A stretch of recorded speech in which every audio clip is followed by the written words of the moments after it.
Rồi tiểu Janlhah group mà ông cái đầm lút Khengjang to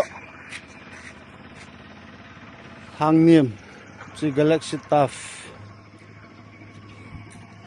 chỉ Khengjang Hardware Store opposite accident cho chỉ hay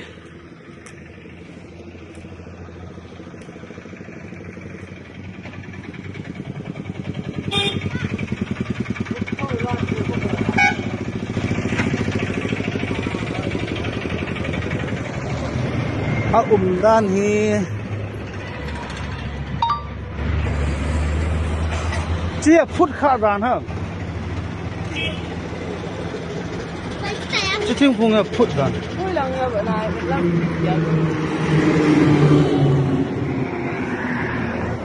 là bị chỉ ăn nung cái gọi thế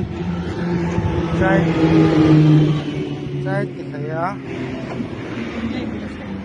chỉ tiếng phun ta sụp ra này nó sắp phút này chỉ tiếng phun ta sụp á gari lại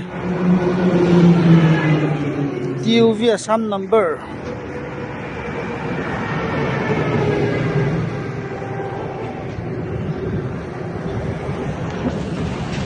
tiếng phun mà ta hay ai hiện thì tiếng phun phát ta hay thì mai là đâu sẽ